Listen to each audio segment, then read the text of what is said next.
Pour choisir la société qui va nous vendre cette encre. Ensuite, nous avons écrit au Canada, je l'ai dit ce matin, et la société canadienne qui a vendu l'encre nous a certifié que c'est une solution, que c'est une encre qui est indélébile. Ensuite, au niveau de toutes les régions, nous avons procédé à des tests par les gouverneurs, avec des PV dressés parfois. Tout le monde, et c'est concluant encore, et ce sont ces mêmes flacons qui sont scellés, d'ailleurs, qui vont être dans le bureau de vote. Donc, il n'y a pas de problème pour ça.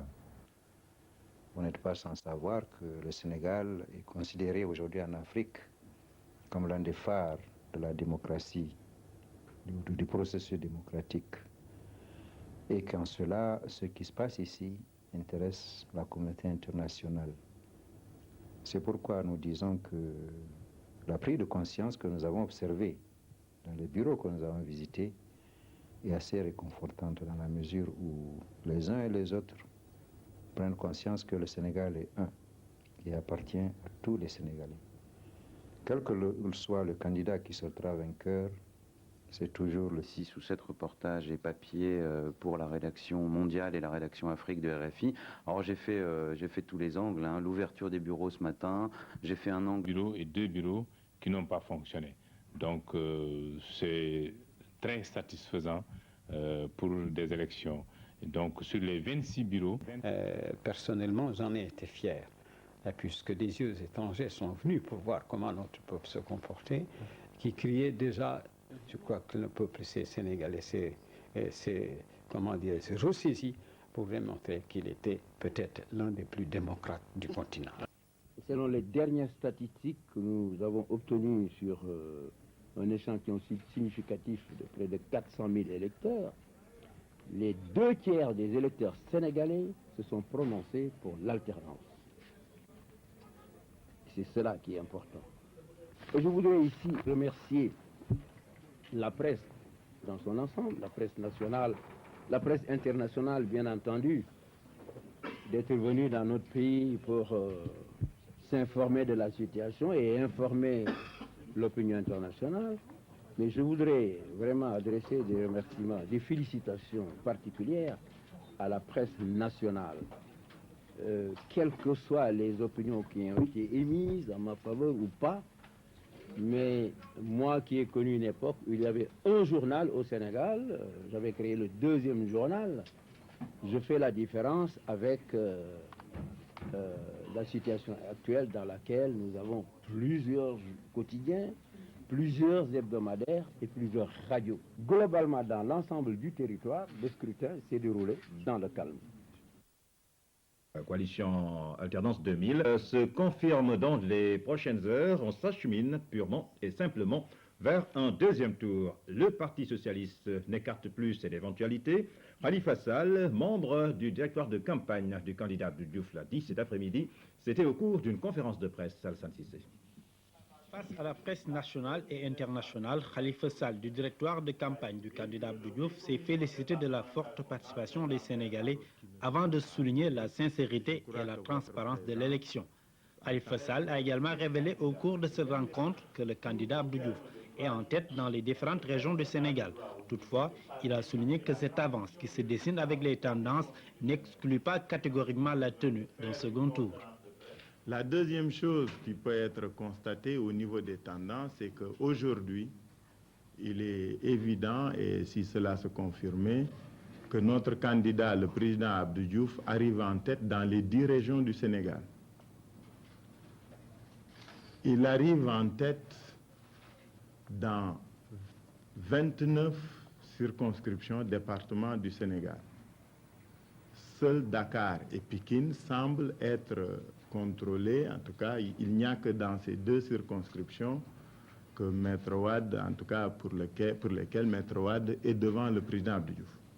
Mais sur les 31 circonscriptions, dans les 31 départements, le président Abdou Diouf arrive en tête dans les 29, hormis Dakar et Pikine.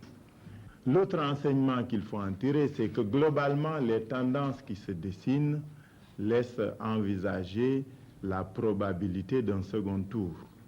Je crois que nous nous étions fixés comme objectif de faire réélire le président Abdou Diouf dès le premier tour. Aujourd'hui, à l'heure où je vous parle, les tendances ne semblent pas être favorables. Bien sûr, il nous faudra tous attendre ce soir à 20h ou 21h, après la fin des travaux des commissions départementales de recensement, pour avoir une idée plus précise de ces tendances-là. En tout cas, elles devront être confirmées. Mais à l'heure où je vous parle, les informations que nous avons, en tout cas, laissent envisager ou prévoir un second tour. La probabilité d'un deuxième tour fait apparaître la nécessité d'une alliance entre les formations, une éventualité que le Parti socialiste a déjà envisagée.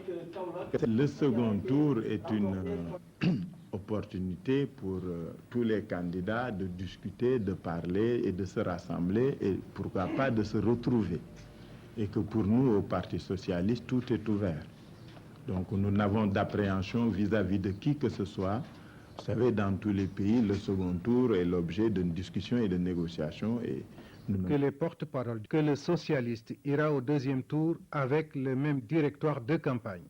C'était au cours d'une conférence de presse suivie par Ngachi Diop.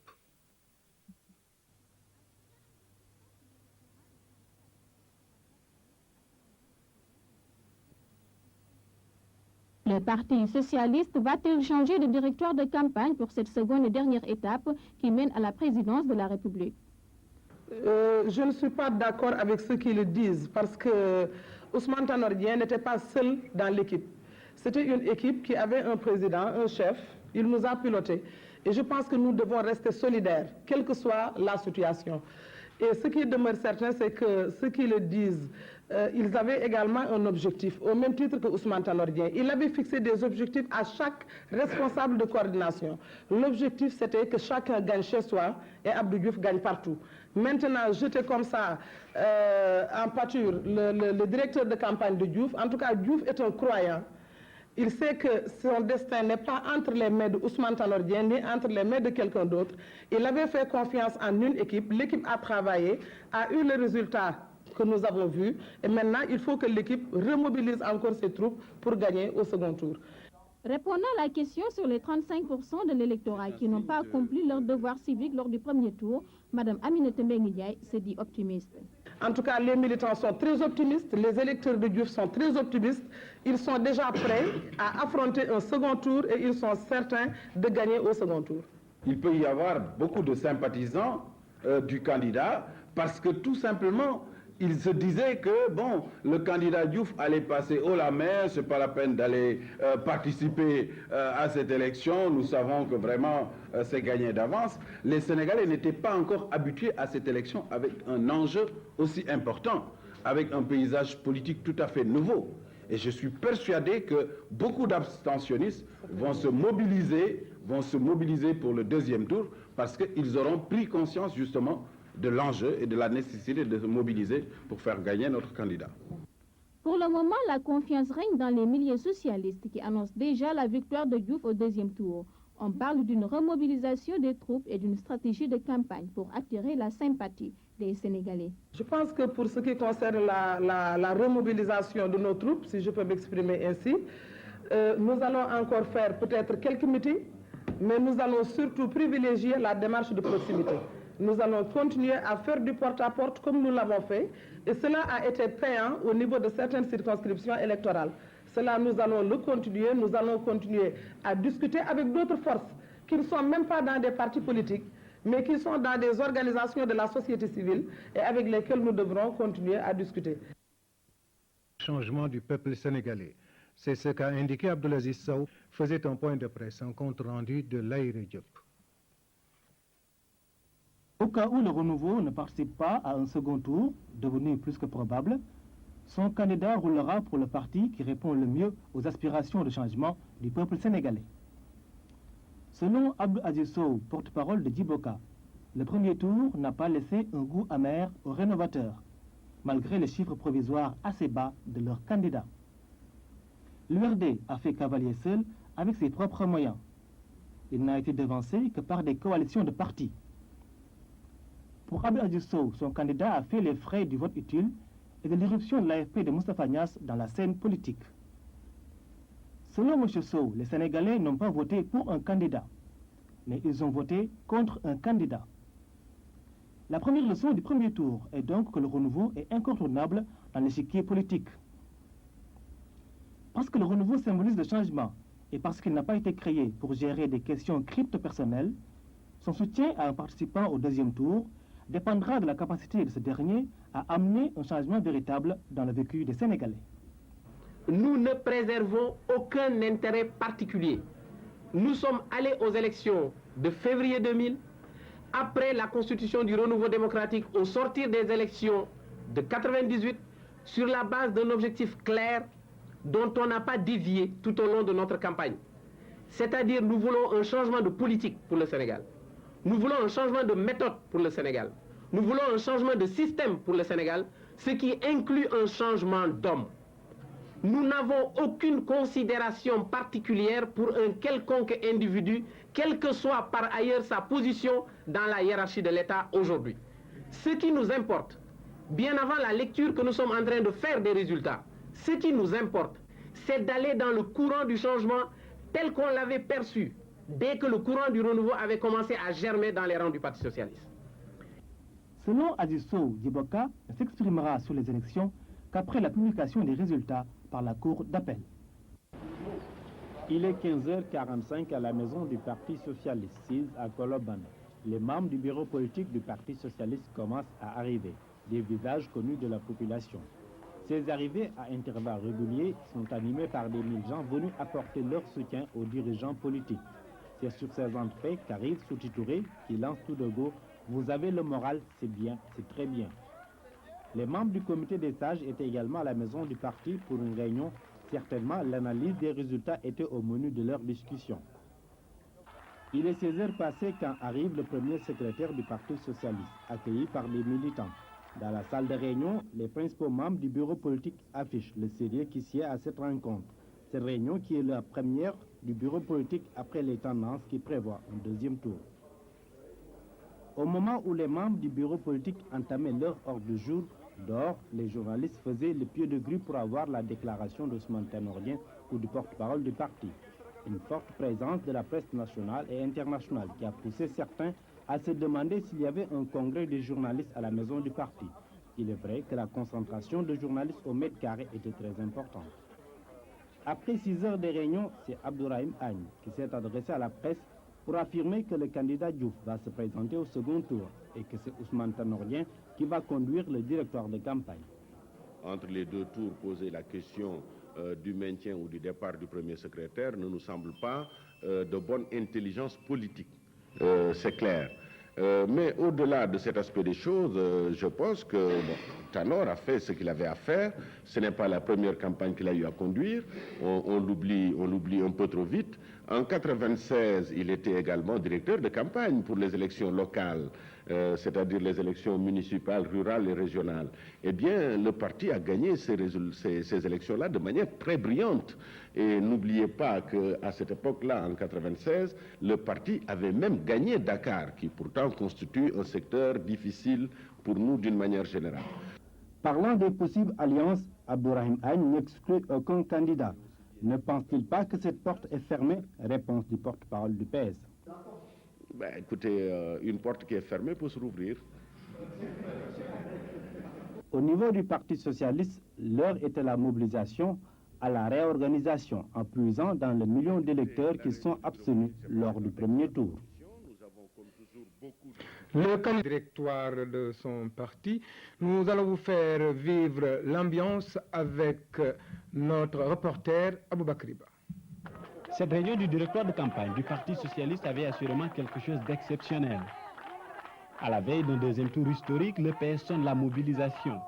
Tous les cadres du Parti socialiste et des partis de soutien à la candidature d'Abdou Diouf sont conviés. Il s'agit de resserrer l'élan autour du premier secrétaire du Parti socialiste et directeur de campagne du candidat Abdou Diouf. Ousmane Tanordien poursuivra le travail entamé à la tête du directoire de campagne. Le candidat Diouf est venu réaffirmer sa confiance et son optimisme au milieu d'une foule des grands jours inédits. Le candidat Abdou Diouf et son directoire de campagne se retirent en huis clos. L'enjeu est de taille, remporter le deuxième tour de la présidentielle. Près d'une heure plus tard, les portes s'ouvrent. Le président Abdou Diouf réapparaît. La foule des militants se le dispute aux journalistes. L'ambiance risque de dégénérer à tout moment. Les services de sécurité repoussent tout le monde. Le président ne pourra plus s'adresser à la presse. Le porte-parole du PS s'en sache. Le président donc vous confirme qu'il sera présent au deuxième tour. Donc toutes les spéculations, toutes les hypothèses sur un éventuel désistement du président ne sont pas de saison. Et le président est tout à fait mobilisé et avec lui, derrière lui, le directoire, l'ensemble de son parti et l'ensemble de ses électeurs pour gagner le deuxième tour et le gagner le plus largement possible. C'était ça le thème. Maintenant, s'il vous plaît.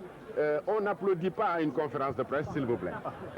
Maintenant, en ce qui concerne, puisque je sais que c'est une question qui vous brûle les lèvres, en ce qui concerne les relations du président et du premier secrétaire, eh bien, je vous le confirme également, ces relations sont au beau fixe.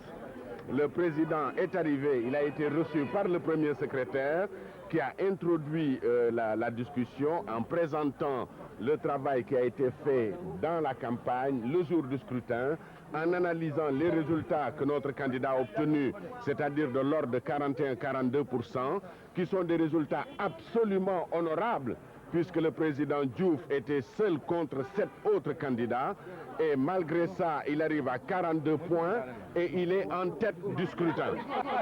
Il est en tête du scrutin. Alors, cette analyse-là faite par le premier secrétaire a été confirmée en tout point par le candidat Abdou Diouf, et le candidat Abdou Diouf a insufflé à ses camarades membres du directoire et à l'ensemble de ses supporters une nouvelle ardeur pour aller à la bataille et pour la gagner définitivement le 12 ou le 19 mars selon le cas. À propos de Djibo, ce que nous savons, c'est qu'il sera reçu par le président de la République à 19h30 au palais. Maintenant, ce que je veux vous dire, c'est qu'il n'y a rien d'extraordinaire à ce qu'il y ait des alliances dans le cadre d'un second tour. C'est la norme, c'est la référence, c'est habituel. Autant le candidat Wade cherche à avoir des alliés pour le second tour, autant il est normal que le candidat Diouf cherche à avoir des alliés pour le second tour. Le candidat Wade est à 30 points, il cherche 21 points, pour ainsi dire, pour passer président de la République. Le candidat Diouf est à 42 points, il en cherche 9 pour passer président de la République. Donc c'est mathématique, c'est de l'arithmétique simple. Il faut nécessairement, dans le cadre d'une élection de ce type au second tour, avoir des alliances. Cela n'a rien de honteux, c'est normal.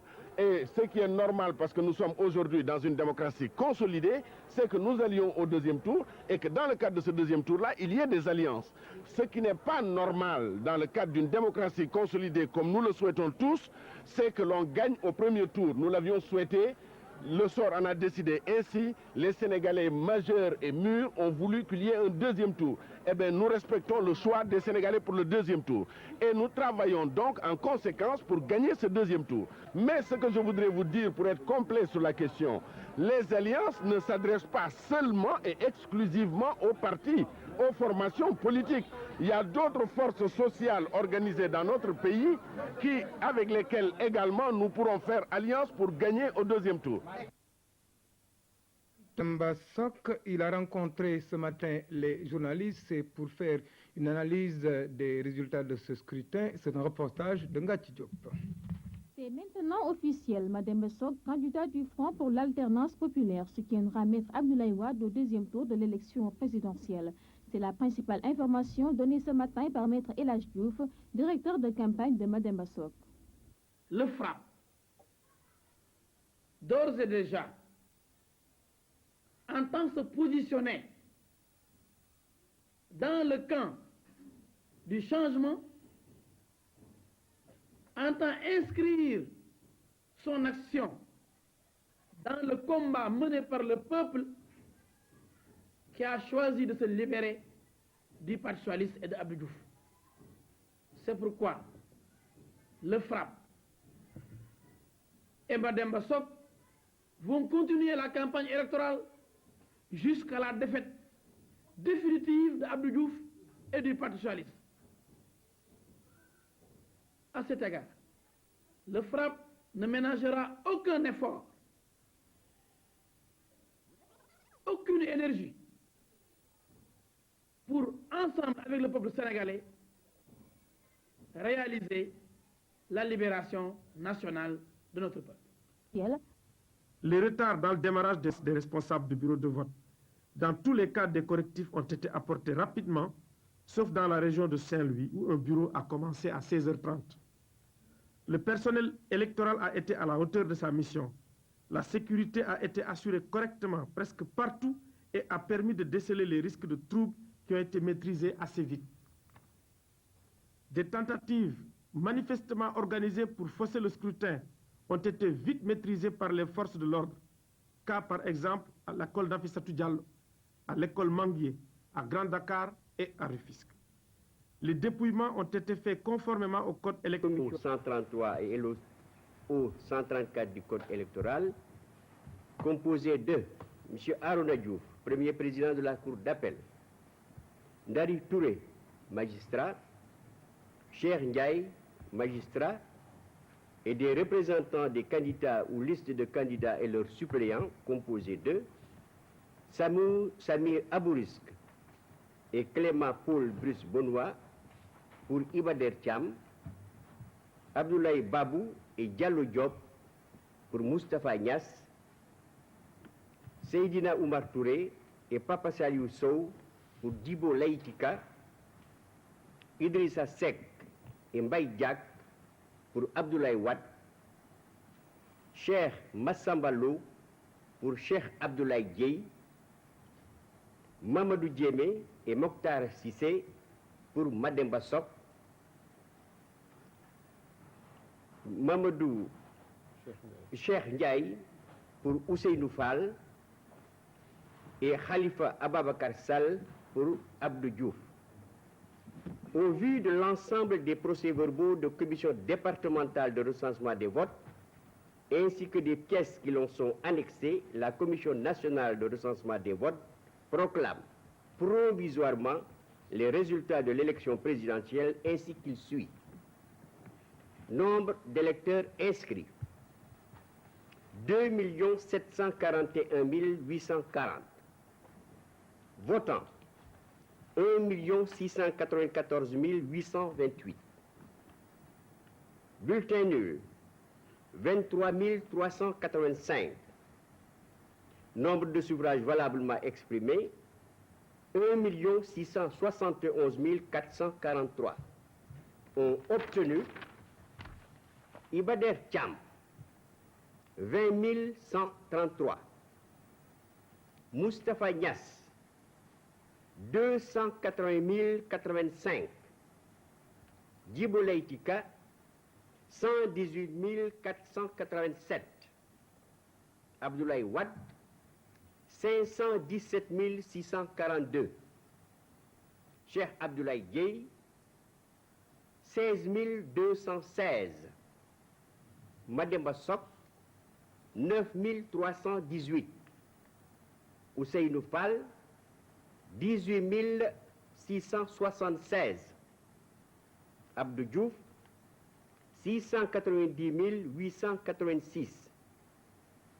Voilà donc l'ensemble des résultats qui ont été obtenus par les candidats. Alors le reste vous sera donné par le Conseil constitutionnel. Je vous remercie.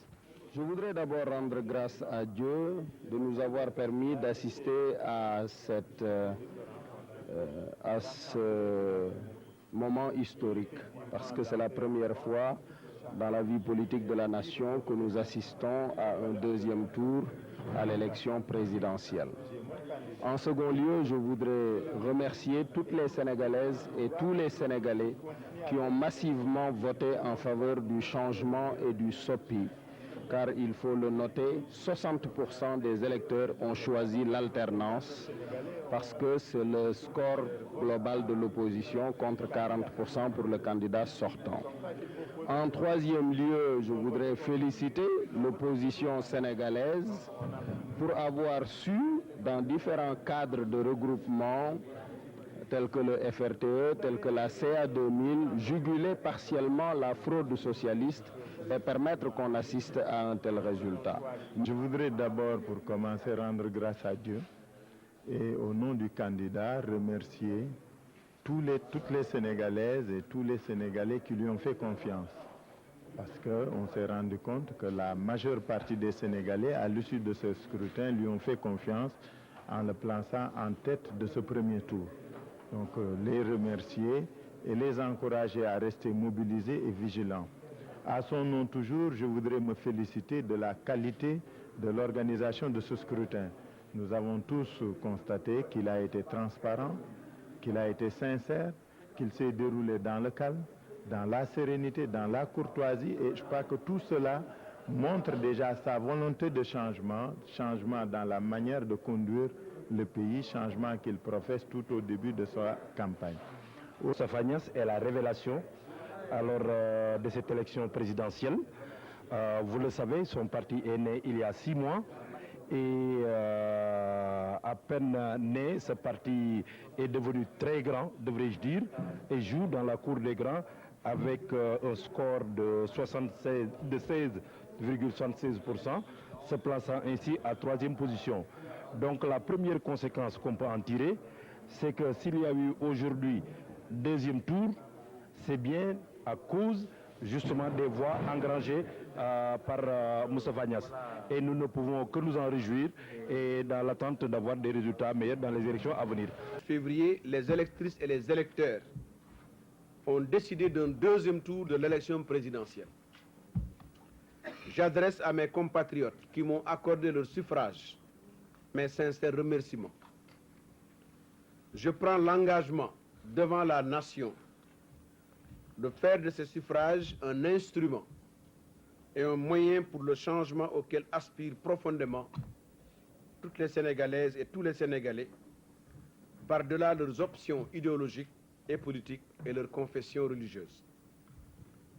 Les termes du changement se conjuguent aujourd'hui en réformes institutionnelles majeures pour réhabiliter toutes les institutions de la République, notamment la réduction du mandat présidentiel à 5 ans renouvelable une seule fois, la responsabilisation accrue de l'Assemblée nationale qui devrait être le lieu privilégié du débat démocratique et qui devrait assurer effectivement le contrôle de l'action gouvernementale, l'accroissement de l'indépendance et des moyens de la justice, entre autres.